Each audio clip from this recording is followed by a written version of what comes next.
اور ناظرین، وہ تمام کے تمام انسان جو کھیتی باڑی سے تعلق رکھتے ہیں، جو کسان ہیں، وہ غور کریں کہ کیا انہوں نے دجال کو اپنا رب نہیں بنایا ہوا؟ کیا وہ نباتات اگانے کے لیے، فصلیں اگانے کے لیے اللہ سبحانہ و تعالیٰ پر، جس کا اللہ نے حکم دیا، یعنی فطرت پر انحصار کرتے ہیں، فطرت پر قائم ہیں، فطرت پر توکل کرتے ہیں، یا پھر وہ فصلیں اگانے کے لیے اسی ٹیکنالوجی پر، انہی ایجادات پر توکل کرتے ہیں؟ وہ زمین سے اگانے کے لیے کھادوں پر توکل کرتے ہیں، وہ زمین سے بہتر فصل کے لیے انہی ادویات پر، انہی سپرے اور طرح طرح کے کیمیکلز پر توکل کرتے ہیں؟ کیا وہ فطرتی بیج استعمال کرتے ہیں یا پھر جنیاتی بیج، جینیٹیکلی موڈیفائیڈ بیج، بہتر اور زیادہ پیداوار کے حصول کے لالچ میں؟ تو کیا آج آپ دجال کو اپنا رب نہیں بنا چکے؟ اور یہ دعوت آپ کو کس نے دی؟ دجال کے اسی راس نے جو دن رات، یعنی میڈیا، جو دن رات آپ کے بالکل سامنے سے آپ کو اپنی طرف کھینچتا ہے، دجال کو اپنا رب بنانے کی دعوت دیتا ہے، وہ فطرت کی بجائے انہی مشینوں پر توکل کرنے کی دعوت دیتا ہے، انہی ایجادات پر، انہی اشیاء پر توکل کرنے کی دعوت دیتا ہے جن کو انسان نے اپنے ہی ہاتھوں سے اللہ سبحانہ و تعالیٰ کے مقابلے پر خلق کیا۔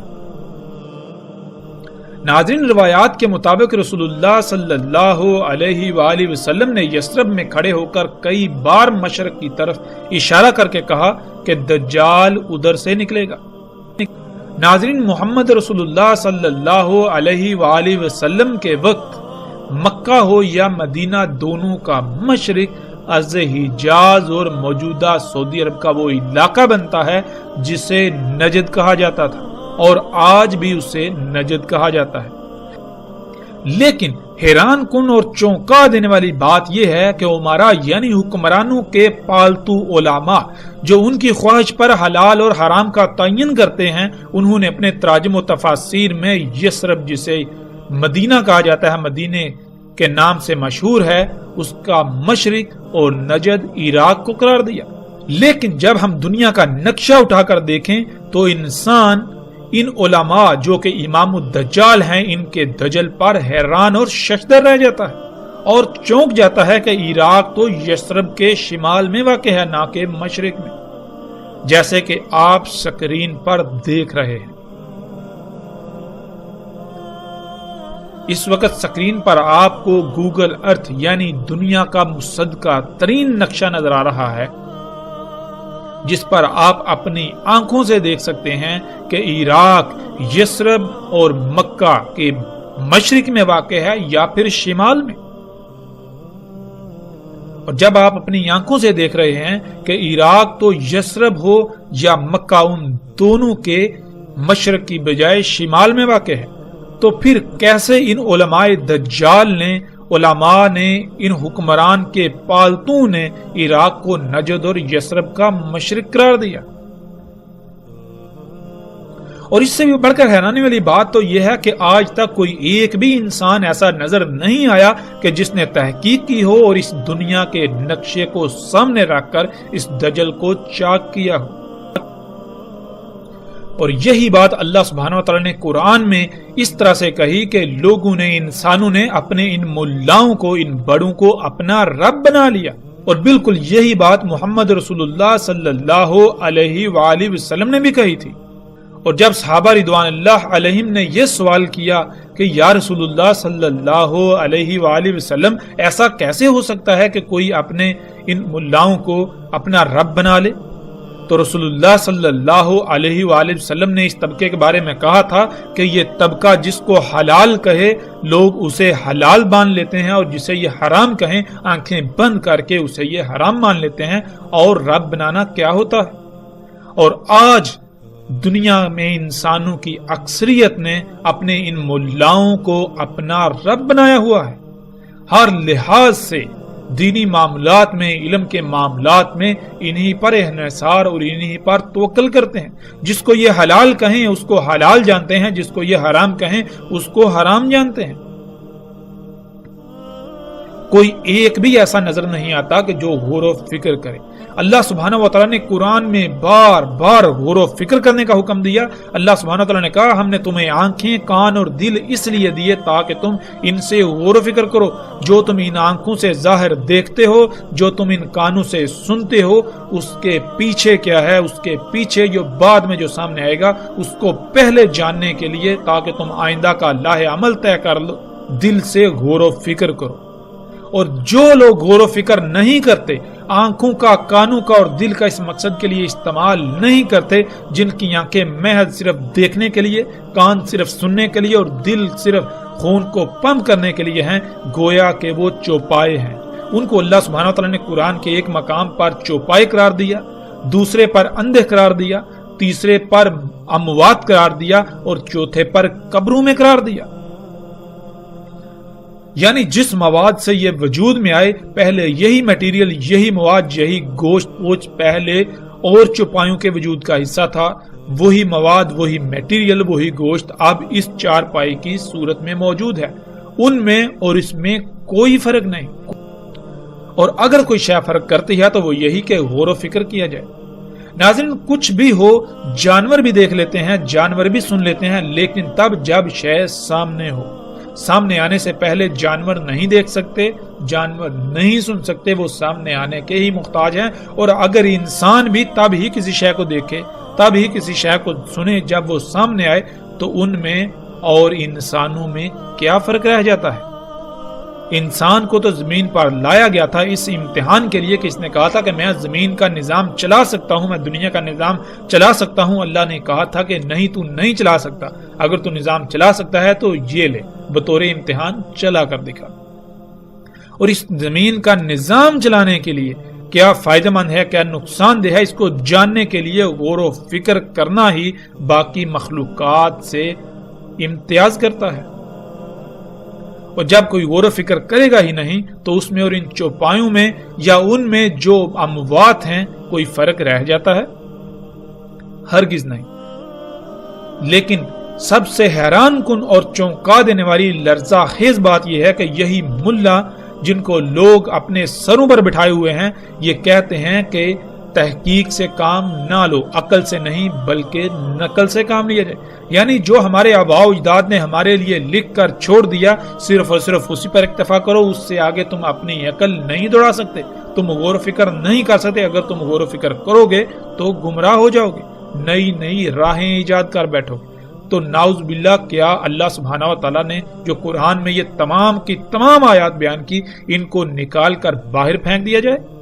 بنی اسرائیل کو اللہ سبحانہ وتعالی نے کہا کہ ان کو سور اور بندر بنا دیا گیا، تو کیا وہ جسمانی ساخت ان کی تبدیل کر کے ان کو سور بندر بنایا گیا، یا پھر اللہ سبحانہ وتعالی نے قرآن میں بالکل واضح کیا کہ ان پر اللہ سبحانہ وتعالی نے کہا تھا کہ ہم نے تم پر حلال کیا طیبات کو، مگر انہوں نے طیبات کو چھوڑ کر خبائث کو اختیار کیا، جس سے ان کے اندر وہی خصوصیات پیدا ہوگی جو سور اور بندر میں ہوتی ہیں۔ سور کی گردن نہیں مڑتی، اور گردن کا پیچھے نہ مڑنا، اس کا مطلب یہ ہوتا ہے کہ پیچھے مڑ کر نہ دیکھ پانا،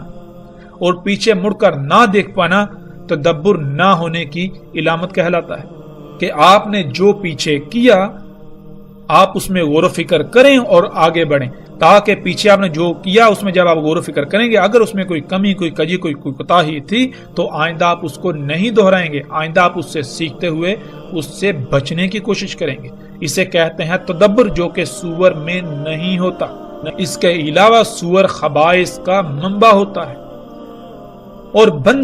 بندر جو کہ عقل کی بجائے نقل سے ہی کام لیتا ہے، جو بندر کے سامنے کیا جائے گا بندر وہی کرے گا۔ تو بالکل یہی خصوصیات بنی اسرائیل کے اندر آ گئی تھی، نہ تو ان میں تدبر تھا اور نہ ہی ان میں تحقیق اور غور و فکر کا مادہ موجود تھا۔ وہ جیتے جاگتے انسان تو تھے، لیکن ان کی حیثیت و اہمیت سور و بندر سے بڑھ کر نہیں تھی، اور بالکل آج یہی منظر موجودہ انسانوں میں جب غور و فکر کیا جائے تو نظر آتا ہے۔ ناظرین، ہم پلٹتے ہیں واپس اپنے موضوع کی جانب۔ ناظرین، جیسے جیسے ہم آگے بڑھیں گے تو آگے رسول اللہ صلی اللہ علیہ وآلہ وسلم کے ایسے الفاظ بھی آئیں گے جن میں رسول اللہ صلی اللہ علیہ وسلم نے یہ کہا تھا روایات کے مطابق رسول اللہ صلی اللہ علیہ وآلہ وسلم نے یثرب میں کھڑے ہو کر کئی بار مشرق کی طرف اشارہ کر کے کہا کہ دجال ادھر سے نکلے گا۔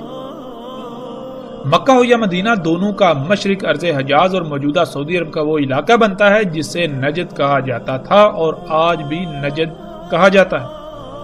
ناظرین، جیسے جیسے ہم آگے بڑھیں گے تو آگے ایسی روایات آئیں گی جن میں رسول اللہ صلی اللہ علیہ وآلہ وسلم کے ایسے الفاظ ملیں گے کہ رسول اللہ صلی اللہ علیہ وسلم نے کہا کہ دجال اس زمین سے نکلے گا جس میں اگانے کی صلاحیت رکھنے والے، زمین کو اگانے پر مجبور کرنے والے عناصر یعنی کھادیں اور کیمیکلز وغیرہ ڈالے جائیں گے۔ اس زمین سے جو نکلے گا یعنی جو نباتات نکلیں گی وہ دجال ہوگا۔ جو فصل ایسی زمین اگائے گی وہ فصل دجال ہوگی، یعنی کھاد اور کیمیکل سے اگائی جانے والی فصلوں کا ظاہری پہلو تو بہت زبردست اور دل لبا دینے والا ہوگا، لیکن اس کا دوسرا باطنی پہلو بیماریوں، خامیوں، نقائص سے بھرپور ہوگا، اور یہی تو دجال ہے۔ یعنی انسان ان فصلوں کو جو کہ بہت زیادہ تعداد میں بہت دل لبا دینے والی ہوں گی انہیں اپنے لیے مسیح، اپنے لیے فائدہ مند سمجھیں گے، مگر حقیقت یہ ہوگی کہ ان فصلوں کو کھانے والے انسانوں میں طرح طرح کی بیماریاں اور طرح طرح کی مصیبتوں کا انہیں سامنا کرنا پڑے گا۔ انسان کے جسم میں اللہ سبحانہ تعالیٰ کا قائم کردہ توازن بگڑ جائے گا۔ ظاہر ہے جب اللہ سبحانہ تعالیٰ نے اس جسم کو خلق کیا تو اللہ سبحانہ تعالیٰ ہی کو علم ہے کہ اس جسم میں تمام کے تمام مخلوقات کی ضروریات کیا ہیں، ان کی ضروریات کا معیار اور مقدار کیا ہے۔ تو جب تک ہم اللہ سبحانہ وتعالیٰ پر ہی توکل کریں گے تو تب تک ہمارے جسم کا توازن برقرار رہے گا، اور جب ہم اس پر توکل کریں گے جسے یہ علم ہی نہیں کہ اس جسم کو کیسے خلق کیا گیا، جس جسم کی پیچیدگیوں کے بارے میں علم ہی نہیں رکھتا، تو لا محالہ ہم اس جسم میں قائم توازن کو بگاڑ دیں گے جسے ہم بیماریوں کا نام دیتے ہیں۔ تو ناظرین، آج حیران کن طور پر یثرب جسے مدینہ کہا جاتا ہے یا مکہ، ان دونوں کا مشرق جس کی طرف محمد رسول اللہ صلی اللہ علیہ وآلہ وسلم نے اشارہ کر کے کہا تھا کہ ادھر سے دجال نکلے گا،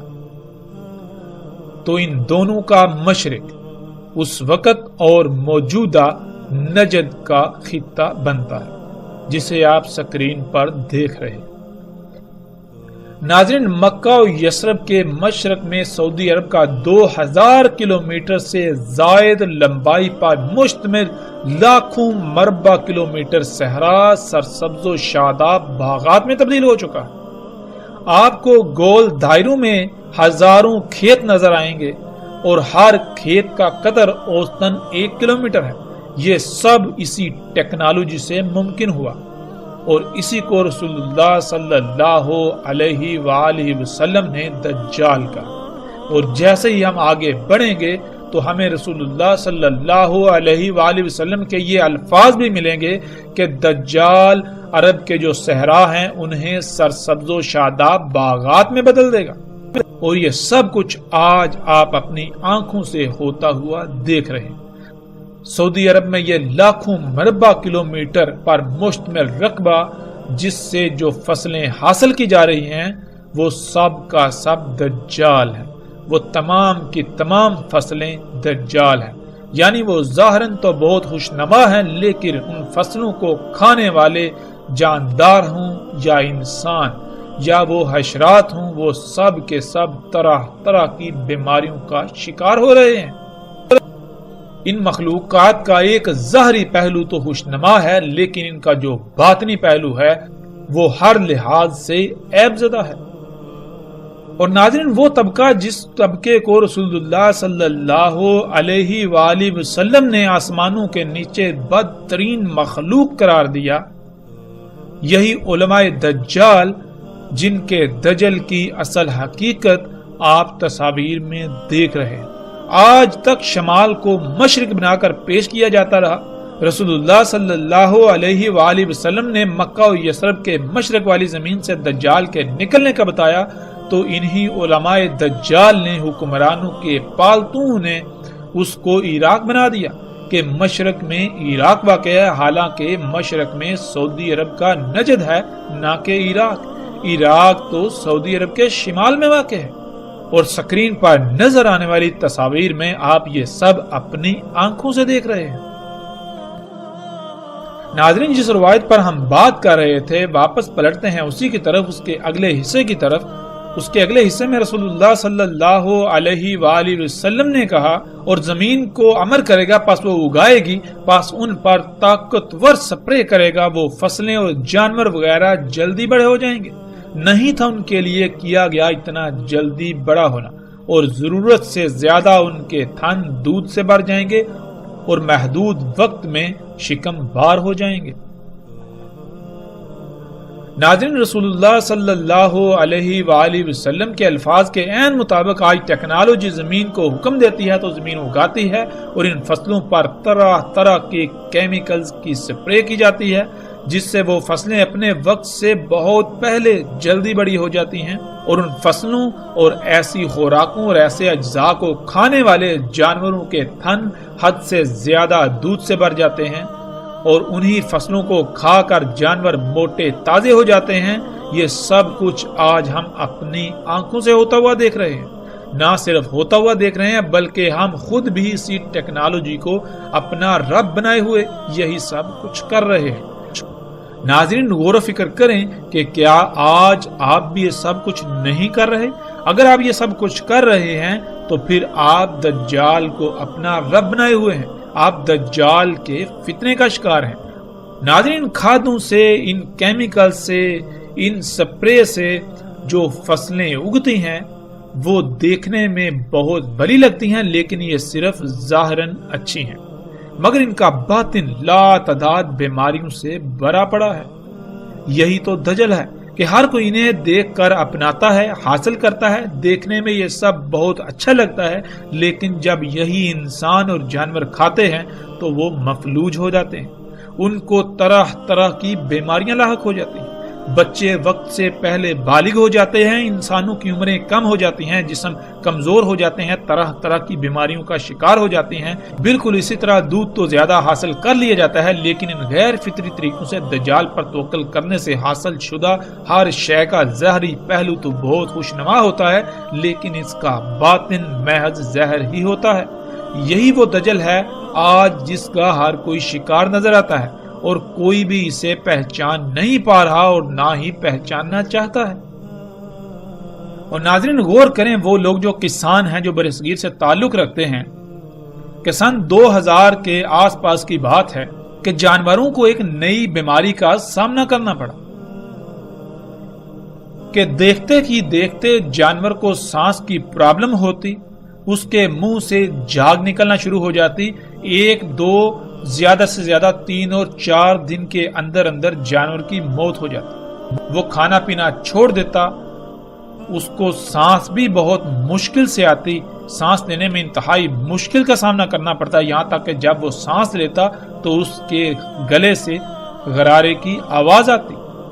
جیسے کہ اس کے گلے سے سانس انتہائی مشکل سے گزر پا رہی ہے۔ اور اس بیماری سے برصغیر میں لاکھوں نہیں کروڑوں کی تعداد میں جانوروں کی ہلاکت ہوئی، دیکھتے ہی دیکھتے۔ اس بیماری کو گل گوٹو کا نام دیا گیا، لیکن آج تک کسی نے بھی اس بیماری کی اصل وجوہات کو سامنے لانے کی کوشش ہی نہیں کی۔ کسی نے آج تک کسانوں کو اس کی حقیقت کے بارے میں نہیں بتایا۔ وہ سیدھے سادے کسان جو زبان سے اللہ پر توکل کے دعوے دار ہیں، لیکن وہ دجال کو اپنا رب بنا بیٹھے، انہیں اس بات کا شعور اور علم ہی نہیں کہ یہ سب اسی دجال کی وجہ سے ہوا۔ انہوں نے اپنے اس نقصان کی ذمہ داری، اپنے جانوروں کی موت کی ذمہ داری اللہ کے اوپر ڈال دی کہ یہ سب اللہ کا کیا ہوا ہے، یہ سب اللہ کی مرضی سے ہوا ہے، حالانکہ یہ اللہ کے اوپر بہت بڑا بہتان ہے۔ اللہ سبحان ہے، اللہ ایسی تمام کی تمام نیگیٹیوٹی سے پاک ہے، اللہ کے لیے ہے ہی حمد، تو کیسے اس چیز میں حمد ہو سکتی ہے جس میں خامیاں، خرابیاں اور کوتاہیاں ہوں، کجیاں ہوں؟ اللہ کہتا ہے میں اپنے کسی کام میں کوئی کجی نہیں چھوڑتا، کوئی عیب نہیں چھوڑتا، کسی قسم کی کوئی لاپرواہی نہیں کرتا، کوئی کوتاہی نہیں کرتا، میری ہر خلق، ہر شے، میرا ہر کام ہر لحاظ سے پرفیکٹ ہوتا ہے، اس میں حمد ہوتی ہے۔ تو ہم نے کیسے یہ جرت کی کہ اس اتنے بڑے الزام کو اللہ سبحانہ تعالیٰ کے اوپر عائد کرنے کی؟ اور ناظرین، حقیقت کیا ہے؟ ناظرین، حقیقت یہ ہے کہ سن 2000 کے آس پاس بر صغیر میں پہلی بار وہ سپرے مارکیٹ میں آئے، وہ سپرے مارکیٹ میں لائے گئے جنہیں آج فصلوں پر چھڑکا جاتا ہے۔ ان کیمیکل کمپنیوں نے مال کو پانی کی طرح بہایا، لوگوں کو خریدا، اپنے ایجنٹوں کو حرکت میں لائے، جس سے انہوں نے دن رات ایک کر کے کسانوں کو لالچ دے کر اپنے ان سپرے، اپنے ان کیمیکلز، ادویات کو بیچا۔ جب کسانوں نے ان ادویات کا، ان کیمیکلز کا بذریعہ سپرے اپنی فصلوں پر استعمال کیا تو فضا زہر آلود ہو گئی۔ وہ زہر آلود فضا سب سے زیادہ جانوروں پر اثر انداز ہوئی۔ دیکھتے ہی دیکھتے لاکھوں نہیں کروڑوں کی تعداد میں جانوروں کی اموات ہونا شروع ہوئی۔ کسی کو علم ہی نہیں ہوتا تھا کہ ہمارے گاؤں میں، ہمارے علاقے میں کسی نے پہلی بار یہ سپرے کی ہے جس سے فضا زہر آلود ہو گئی۔ اس فضا میں سانس لینے کی وجہ سے ہمارے جانوروں کی یہ حالت ہے۔ سب اس بات سے غافل، اس پہلو سے غافل، انہی ادویات، انہی کیمیکلز کے حصول میں لگے رہے اور انہیں اپنی فصلوں پر بذریعہ سپرے چھڑکتے رہے، جس سے پھر شروع کے کئی سال کچھ وقت تو جانوروں کو اموات کا سامنا کرنا پڑا، لیکن بعد میں جو جانور اسی فضا میں پلے بڑے وہ اس کے عادی ہو گئے۔ روایت کے اگلے حصے میں رسول اللہ صلی اللہ علیہ وآلہ وسلم نے یہ کہا، پھر آئے گا ایک قوم کے پاس، یعنی لوگوں کے پاس انہیں دعوت دے گا، پس وہ پھیر دیں گے اس پر اس کے قول کو، پس وہ لوٹ جائے گا، پس وہ بنجر ہو جائے گی، کچھ بھی نہیں آئے گا ان کے اموال میں سے ان کے ہاتھوں میں، یعنی وہ دجال کے حکم کے بغیر اگائیں گے تو کچھ بھی نہیں اگے گا، جیسے کہ زمین بنجر ہوتی، یوں ان کے اموال سے کوئی شے ان کے ہاتھ میں نہیں رہے گی۔ جب زمین دجال کے حکم یعنی کھادوں وغیرہ اور مصنوعی بیجوں کے بغیر کچھ اگائے گی نہیں تو پھر ظاہر ہے ان کے اموال بھی ختم ہو جائیں گے، نہ ہونے کے برابر ہو جائیں گے، انہیں دنیاوی لحاظ سے خسارے کا سامنا کرنا پڑے گا۔ جانور دودھ وغیرہ نہ ہونے کے برابر دیں گے، بلکہ ان کے جانور زندہ ہی بمشکل رہیں گے۔ ناظرین، آپ آج یہ سب اپنی آنکھوں سے دیکھ رہے ہیں کہ دجال دعوت دیتا ہے، یعنی میڈیا پر کمرشلز آتی ہیں، ایڈورٹائزمنٹس آتی ہیں، جن میں طرح طرح کے مصنوعی بیجوں کی طرف دعوت دی جاتی ہے اور زیادہ اور دل لبا دینے والی پیداوار حاصل کرنے کے لیے کھادوں کے استعمال کی طرف دعوت دی جاتی ہے، یعنی یہ کہ ٹیکنالوجی کو اپنا رب بنانے کی دعوت دی جاتی ہے۔ اپنی ضروریات کو پورا کرنے کے لیے، اپنی ضروریات کو وجود میں لانے کے لیے انہی مشینوں، انہی اشیاء، اسی ٹیکنالوجی پر توکل کر دیں، اسی پر انحصار کرنے کی دعوت دی جاتی ہے۔ اور جو لوگ اس دعوت پر ایمان لاتے ہیں، اس دعوت کو یعنی میڈیا کی ان باتوں کو تسلیم کرتے ہوئے عمل کرتے ہیں، ٹیکنالوجی کو اپنا رب بناتے ہیں، تو ان کے کھیت حد سے زیادہ پیداوار دیتے ہیں، ان کے جانور حد سے زیادہ دودھ دیتے ہیں، ان کے جانوروں کی کوکھیں محدود وقت میں بڑھ جاتی ہیں، وہ خوشحال نظر آتے ہیں۔ لیکن جو لوگ جان جاتے ہیں کہ یہ سب دجل ہے، بے شک دیکھنے میں یہ سب اچھا ہے، لیکن یہ صرف اور صرف فساد ہے، اس طرح حاصل کر کے جو کچھ بھی استعمال کیا جائے گا اس کا انتہائی درجے کا نقصان ہے۔ ہر شے ابدار ہوگی، بیماریاں بڑھیں گی، بچے معذور اور مفلوج پیدا ہوں گے، اسی طرح ہر شے میں نقائص و خرابیاں پیدا ہو جائیں گی۔ تو وہ لوگ ٹیکنالوجی کو رب بنانے کے بجائے فطرت پر انحصار کرتے ہوئے جب قدرتی بیج استعمال کرتے ہیں اور کھادوں کے بغیر، اس ٹیکنالوجی کے بغیر اگاتے ہیں، بارشوں پر انحصار کرتے ہیں، تو نتیجہ یہ نکلتا ہے کہ گویا ان کی زمین بنجر ہے، کچھ بھی نہیں اگتا، اور پھر ایسے حالات میں دنیا جہنم سے کم نہیں رہ جاتی۔ ایسے حالات میں پھر ثابت قدم رہنا انتہائی مشکل ہو جاتا ہے، اور اسی کا رسول اللہ صلی اللہ علیہ وآلہ وسلم نے حکم دیا تھا کہ اے اللہ کے غلاموں، یعنی اے وہ لوگوں جو اس وقت، اس دوران اللہ کی غلامی کر رہے ہوگے، ڈٹے رہنا، اللہ کی غلامی پر ثابت رہنا۔ یہ حقیقتاً ایسا فتنہ ہے کہ اس سے عظیم فتنہ کوئی اور ہو ہی نہیں سکتا۔ آج ہم اپنی آنکھوں سے دیکھ رہے ہیں کہ اکثریت نے دجال یعنی ٹیکنالوجی کو اپنا رب بنایا ہوا ہے۔ پھر اسی روایت کے اگلے حصے میں رسول اللہ صلی اللہ علیہ وآلہ وسلم نے کہا، اور امر کرے گا اس سے یعنی زمین کو اپنے ان آلات کے ذریعے جن آلات سے زمین کو پھاڑا جاتا ہے، زمین میں سوراخ نکالے جاتے ہیں، زمین کو کھودا جاتا ہے، ایسے آلات سے زمین کو پھاڑے گا، اس میں سوراخ کرے گا زمین کی گہرائیوں سے کچھ نکالنے کے لیے، ان آلات کے ساتھ زمین کو پھاڑے گا، اسے کھوکھلا کرے گا، کمزور کرے گا، پس کہا جائے گا اس کو یعنی زمین کو نکال اپنے خزانے، پس اس سے یعنی ان آلات کی مدد سے، ان آلات کے پیچھے زمین اپنے خزانے ایسے نکال دے گی جیسے کھجور کی شاخیں۔ ناظرین، اسی ٹیکنالوجی کی مدد سے آج زمین کو پھاڑا جاتا ہے، یعنی زمین کو یہ امر کیا جاتا ہے کہ تو اپنے خزانے باہر نکال، اپنی وہ قیمتی ترین اشیاء جو تو نے اپنے اندر چھپا کر رکھی ہوئی ہیں ان کو باہر نکال۔ انہی مشینوں سے آج زمین کو پھاڑا جاتا ہے، اسے کھوکھلا کیا جاتا ہے۔ زمین کے خزانے اسی ٹیکنالوجی کے پیچھے بالکل اسی طرح نکلتے ہیں جیسے کہ کھجور کی شاخیں ہوں۔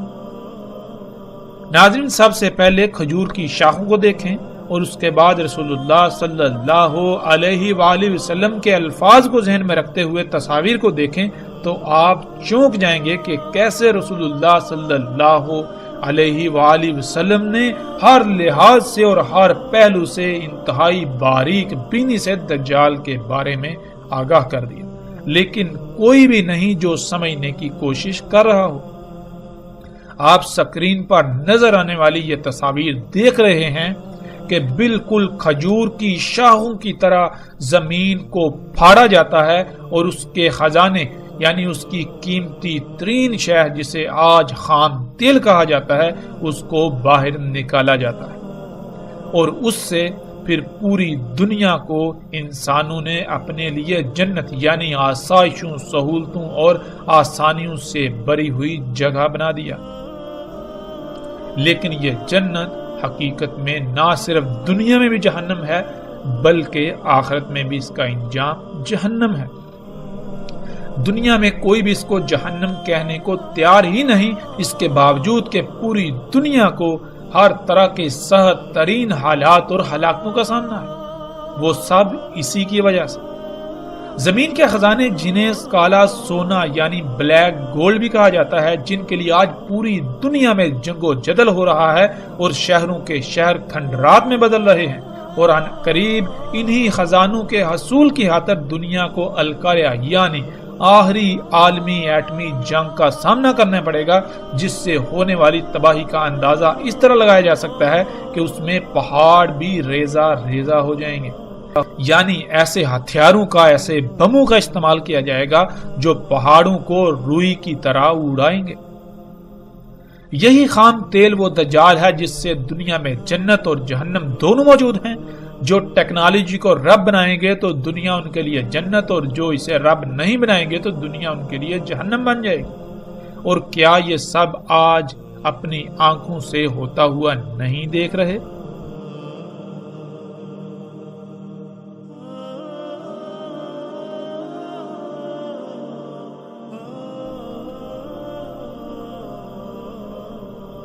بلا شک و شبہ آج ہم یہ سب اپنی آنکھوں سے ہوتا ہوا دیکھ رہے ہیں۔ اس کے باوجود اگر ہم حقائق سے آنکھیں چرانا چاہتے ہیں، آنکھیں بند کر کے انہی طرح طرح کی کہانیوں کو سننا چاہتے ہیں، انہی کو تسلیم کرنا چاہتے ہیں، محظوظ ہونا چاہتے ہیں، تو فیصلہ ہمارے ہاتھ میں۔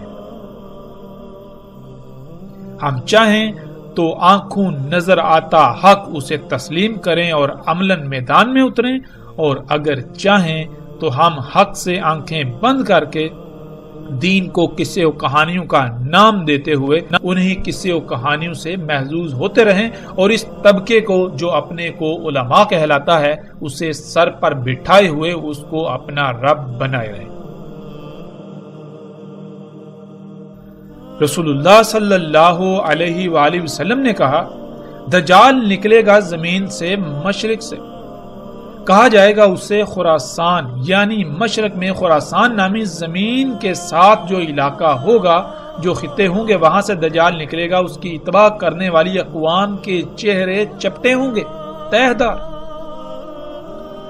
ناظرین، رسول اللہ صلی اللہ علیہ وآلہ وسلم کے الفاظ کے عین مطابق آج خراسان کی زمین کے ساتھ جو علاقے ہیں جنہیں چین، جاپان اور تائیوان وغیرہ کہا جاتا ہے، وہی دجال یعنی ٹیکنالوجی تیار ہو کر نکل رہی ہے، اور اس کی اتباع یعنی اس کے پیچھے ان ایجادات، اس دجال کے پیچھے جو اقوام ہیں وہ بالکل وہی قومیں ہیں جن کے چہرے چپٹے ہیں، جیسا کہ سکرین پر نظر آنے والی تصاویر میں آپ دیکھ سکتے ہیں۔ اور آج ٹیکنالوجی کا ایک بڑا حصہ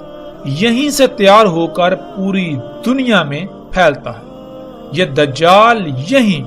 اسی خطے میں تیار ہوتا ہے اور پھر یہیں سے پوری دنیا میں جاتا ہے۔ یہ طرح طرح کی ایجادات، یہ مشینیں، یہ انسان کے اپنے ہی ہاتھوں سے خلق کردہ اللہ کے مقابلے پر اشیاء، یہ یہیں پر خلق ہوتی ہیں، اور ان کے پیچھے یہی قومیں جن کے چہرے چپٹے ہیں جیسے کہ تہ دار ہوں۔ ناظرین، بغیر کسی شک و شبے کے آج دنیا کے مشرق سے یہ ٹیکنالوجی نکل رہی ہے، اور وہ قومیں اس دجل کی تباہ میں اسے خلق کر رہی ہیں، جس کی نشاندہی محمد رسول اللہ صلی اللہ علیہ وآلہ وسلم نے آج سے 14 صدیاں پہلے ہی کر دی تھی۔ دنیا کے مشرق میں چین، تائیوان، جاپان وغیرہ ہیں، اور انہی ممالک سے ٹیکنالوجی وجود میں آ کر پوری دنیا میں پھیلتی ہے، خواہ وہ گاڑیاں ہوں، الیکٹرانکس کا سامان ہو، یا آج کے دور میں جنہیں ہم مصنوعات کا نام دیتے ہیں۔ سب کا سب آج انہی ممالک بالخصوص چین میں خلق کیا جا رہا ہے، اور ان لوگوں کے چہرے بھی بالکل رسول اللہ صلی اللہ علیہ وآلہ وسلم کے بتائے ہوئے الفاظ کے عین مطابق چپٹے ہیں، اور اسی طرح ان کی ناکیں بھی چپٹی ہیں۔ پوری دنیا میں جو فصلیں اگائی جا رہی ہیں ان کے بیج بھی یہیں پر تیار کیے جا رہے ہیں، یہیں پر خلق کیے جا رہے ہیں، بیجوں میں یہیں پر مداخلت کی جا رہی ہے۔ یہی چپٹے چہروں والی قومیں اس سب کے پیچھے ہیں، اس سب کو کر رہی ہے۔ رسول اللہ صلی اللہ علیہ وآلہ وسلم نے کہا کہ اس میں کچھ شک نہیں، وہ یعنی دجال شام اور عراق کے درمیان خالی جگہ سے، یعنی جہاں آبادی وغیرہ کچھ بھی نہیں، خالی میدانی یا صحرائی علاقے ہیں، وہاں سے نکلے گا۔ ناظرین، پیچھے بھی سرحد سے گزر چکا اور آگے بھی آئے گا کہ زمین کا خون یعنی زمین سے نکلنے والا خام تیل دجال ہے۔ اسی سے دنیا جنت اور جہنم بنی ہوئی ہے، اور خام تیل بالکل انہی مقامات سے نکل رہا ہے جہاں سے رسول اللہ صلی اللہ علیہ وآلہ وسلم نے کہا، یعنی شام اور عراق کے درمیان خالی جگہوں سے، جو کہ صحرائی علاقے ہیں، میدانی علاقے ہیں، اور سکرین پر نظر آنے والی تصاویر میں آپ دیکھ سکتے ہیں۔ رسول اللہ صلی اللہ علیہ وآلہ وسلم نے کہا، اس میں کچھ شک نہیں، وہ یعنی دجال شام کے سمندر میں ہے یا یمن کے سمندر میں، نہیں بلکہ مشرق کی سمت سے، نہیں وہ مشرق کی طرف سے، نہیں وہ مشرق کی طرف سے، اور اپنے ہاتھ سے مشرق کی طرف اشارہ کیا۔ ناظرین، آج اگر ہم بحر شام کو دیکھیں تو وہاں ٹیکنالوجی سے لیس گدھے بحر شام میں کھڑے ہیں، اور بحر یمن میں بھی، جہاں سے دجال یعنی یہ ٹیکنالوجی مومنوں پر حملہ آور ہے۔ اور جیسا کہ پیچھے گزر چکا، دجال یعنی ٹیکنالوجی مشرق سے ہی نکل رہی ہے، روایت کا ایک ایک لفظ اس بات پر پورا اترتا ہے۔ رسول اللہ صلی اللہ علیہ وآلہ وسلم کا یہ فرمانا کہ وہ بحر شام میں ہے، پھر یمن میں کہنا، اور پھر یہ کہنا کہ نہیں بلکہ مشرق سے نکلے گا، اس کا مطلب ہرگز یہ نہیں ہے کہ رسول اللہ صلی اللہ علیہ وآلہ وسلم خود ہی ایک بات کر کے اس کی تردید کر رہے ہیں، بلکہ یہ وقت پر منحصر ہے کہ ایک وقت میں ایک جگہ سے نکل رہا ہے، پھر دوسرے وقت میں دوسری جگہ سے، اسی طرح کسی تیسری جگہ سے۔ عربی کا اسلوب ہی یہی ہے کہ جب ایسا معاملہ ہو تو بات ایسے ہی کی جاتی ہے۔ اور آج حیران کن طور پر جن جن جگہوں کی رسول اللہ صلی اللہ علیہ وآلہ وسلم نے نشاندہی کی، وہیں ان جگہوں سے یہ دجال نکل رہا ہے، یہ سب کچھ نکل رہا ہے۔ وہ تمام کی تمام اشیاء جنہیں انسان اپنے لیے مسیحا سمجھتا ہے لیکن حقیقتاً وہ مسیحا نہیں، حقیقتاً وہ یہ دجل ہے۔ پوری دنیا کو تباہیوں ہلاکتوں کا اسی کی وجہ سے سامنا کرنا پڑ رہا ہے، پوری دنیا میں اسی کی وجہ سے فساد ہے۔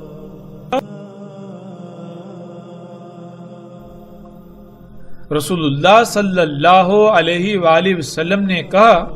بلکہ وہ عراق کے سمندر میں ہے، نکلنے کے وقت نکلے گا، اس خطے سے، اس علاقے سے کہا جائے گا اس کو اصبہان۔ رسول اللہ صلی اللہ علیہ وآلہ وسلم نے کہا دجال نکلے گا عراق سے۔ ناظرین، روایات میں ان مقامات کے علاوہ بھی کچھ مقامات کا ذکر آیا ہے، اور جن مقامات کا ذکر آیا ہے بالکل انہی مقامات سے آج خام تیل نکل رہا ہے، جس سے دنیا آج جنت اور جہنم کا منظر پیش کر رہی ہے۔ اسی خام تیل سے تمام کے تمام مصنوعات بن رہی ہیں، اور اسی خام تیل سے آگ و بارود بن رہا ہے۔ جو اس ٹیکنالوجی کو یعنی دجال پر ایمان لاتے ہیں ان کے لیے دنیا جنت بن چکی ہے، اور جو اس پر ایمان نہیں لاتے بلکہ اللہ کو اپنا رب بناتے ہیں یعنی فطرت پر توکل کرتے ہیں تو ان کے لیے اس دنیا میں کچھ بھی نہیں سوائے آگ و بارود کے، سوائے سختیوں کے، سوائے طرح طرح کی آزمائشوں کے۔ یہی دجال ہے اور یہی اس کی جنت و جہنم، یہی اس کی جنت و آگ۔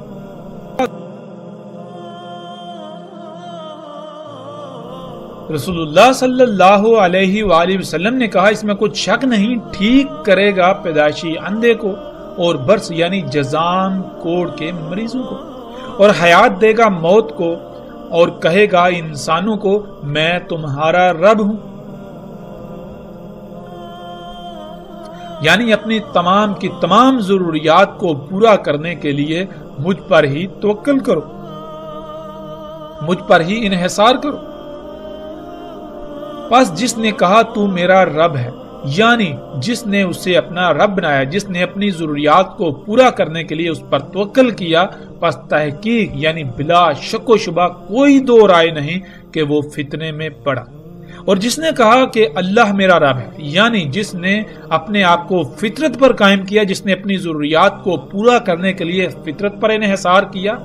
یہاں تک کہ اس کی اسی پر موت ہوئی، پس تحقیق یعنی بلا شک و شبہ یہ بات طے شدہ ہے کہ وہ بچا لیا گیا دجال کے فتنے سے، اور نہ ہی اس کے بعد اس پر کوئی فتنہ ہوگا اور نہ عذاب۔ پس رہے گا زمین میں، یعنی دجال زمین میں رہے گا جتنا اس کا رہنا اللہ کے قانون میں ہے، اور زمین پر رہنا اس کا اللہ کے قانون میں کتنا ہے جب تک کہ عیسیٰ ابن مریم علیہ السلام نہ آ جائیں۔ پھر آئیں گے عیسیٰ ابن مریم علیہ السلام مغرب سے پہلے، یعنی امت محمد کے یوم کے بالکل آخر میں، ساتھ کے بالکل قریب تصدیق کریں گے محمد علیہ السلام کی ایک ایک بات کی انہی کی کہی ہوئی باتوں سے، یعنی محمد علیہ السلام نے اپنی موجودگی کے وقت جس سے بھی متنبہ کیا، جو ہدایات و رہنمائی کی، جسے دجال کہا، جسے فتنہ کہا، لوگ ان سب باتوں کو بھول چکے ہوں گے اور الٹا ان ہدایات کے خلاف کر رہے ہوں گے۔ جس کو محمد علیہ السلام نے دجال کہا تھا، الٹا لوگ اسے مسیحا تسلیم کر چکے ہوں گے اور انہیں اس بات کا شعور تک بھی نہیں ہوگا۔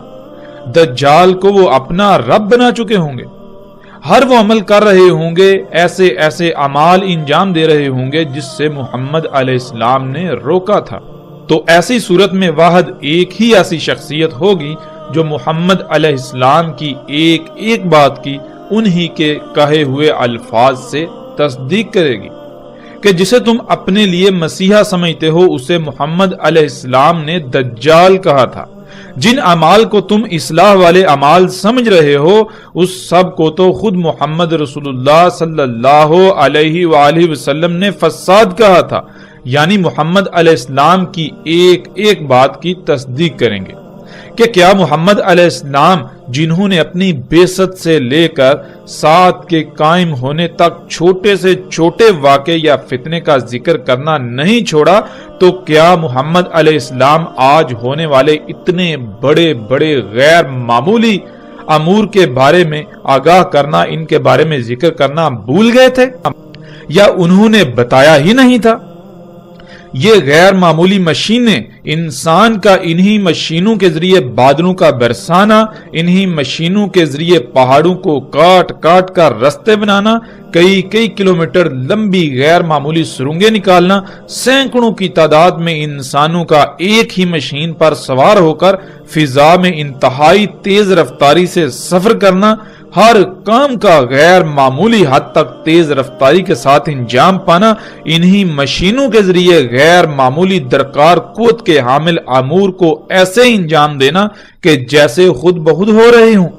نہروں اور دریاؤں کا مسخر ہو جانا، جب جی چاہے اور جتنا چاہے ان میں پانی چھوڑنا اور جب جی چاہے روک لینا، زمین سے اپنی مرضی کے مطابق غیر معمولی طور پر کم وقت میں اور کئی گنا زیادہ فصلیں اگانا، ہر طرح کی فصلیں جو سال میں کسی مخصوص خطے اور مخصوص موسم و آب و ہوا میں ایک ہی بار اگتی تھی، انہیں پورے سال میں کہیں بھی اور کسی بھی موسم میں اگانا، یہاں تک کہ ایسے غیر معمولی امور انجام پا رہے ہیں، اور وہ سب کچھ آج ہو رہا ہے کہ اگر کوئی چند صدیاں پہلے کا شخص اس دنیا میں واپس آئے تو اسے یہ یقین ہی نہیں ہوگا کہ وہ اسی دنیا میں واپس آیا ہے جہاں وہ پہلے تھا، کہ یہ وہ دنیا نہیں ہو سکتی، یہ وہ دنیا ہو ہی نہیں سکتی، یہ وہ رب ہو ہی نہیں سکتا جو میرا رب تھا اور ہے،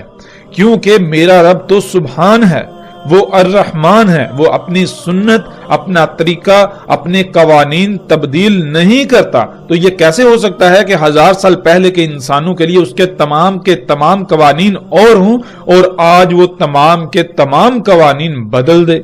آج کے انسانوں کے لیے اس کا اگانے کا قانون تبدیل، بارشیں برسانے کا قانون تبدیل، وہ رب جو اپنی کائنات میں زمین و آسمان میں ایک رائی برابر بھی خرابی نہیں چاہتا، وہی ایسے امور انجام دینا شروع کر دے کہ جس سے پوری دنیا فساد زدہ ہو کر تباہیوں کے دہانے پر کھڑی ہو جائے، وہ رب جس کے لیے ہے ہی حمد، وہ ایسے امور انجام دے کر ہر کام میں خرابیاں ہی خرابیاں کر دے،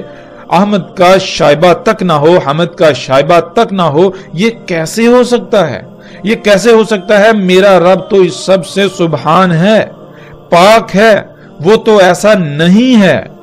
وہ تو الرحمن ہے، وہ انسانوں کے لیے اپنے قوانین نہیں بدلتا اور نہ وہ بدلنے والا ہے۔ ناظرین، تو سوچنے والی بات یہ ہے کہ اگر آج ان غیر معمولی امور کے بارے میں بات کی جائے تو بات کرتے کرتے بندہ تھک جائے، لیکن ان پر بات مکمل نہ ہو۔ اس غیر معمولی حد تک اور کثرت سے آج ایسے امور انجام پاتے ہوئے دیکھے جا رہے ہیں اور ہر کوئی انہی کا حصہ بنا ہوا ہے، تو یہ کیسے ممکن ہے کہ محمد علیہ السلام نے ان کا ذکر ہی نہ کیا ہو؟ وہ اللہ کے رسول محمد علیہ السلام جنہوں نے کسی چھوٹے سے چھوٹے فتنے کو بھی کھول کر بیان کیا، ان کی بعثت سے لے کر سات کے قیام تک جو کچھ بھی ہونا تھا سب کا سب کھول کر بیان کر دیا، تو یہ کیسے ہو سکتا ہے کہ اسی اللہ کے رسول نے ان غیر معمولی اور اس وقت کے مطابق ناقابل تصور امور کے بارے میں ذکر نہ کیا ہو؟ محمد علیہ السلام پر ایمان لانے کے تو بہت بڑے بڑے دعوے کیے جاتے ہیں، لیکن کیا اپنے اعمال سے انہی کی ہر بات کا کفر نہیں کیا جا رہا؟ ایک طرف تو اس بات کا اقرار کیا جاتا ہے کہ محمد علیہ السلام نے اپنی بعثت سے لے کر قیام الساعہ تک رونما ہونے والے چھوٹے سے چھوٹے فتنے کا بھی ذکر کرنا نہیں چھوڑا، اور دوسری طرف یہ تسلیم کرنے کو تیار ہی نہیں کہ آج اتنے بڑے بڑے غیر معمولی امور کے بارے میں کچھ بتایا ہو۔ محمد علیہ السلام نے سب کچھ بتایا، لیکن لوگ وہی کریں گے جو پہلی قوموں نے کیا، اور وہی ہوا۔ تو ایسی صورت میں محمد علیہ السلام نے کہا تھا کہ واحد ایک ہی شخصیت ہوگی جو میری ایک ایک بات کی میرے ہی کہے ہوئے الفاظ سے تصدیق کرے گی، اور وہ عیسیٰ ابن مریم علیہ السلام ہوں گے۔ تصدیق کریں گے محمد علیہ السلام کے ساتھ اور ان کی ملت پر ہوں گے، پس قتل کریں گے دجال کو، پھر اس میں کچھ شک نہیں، جو ہے وہ 7 کا قیام ہوگا۔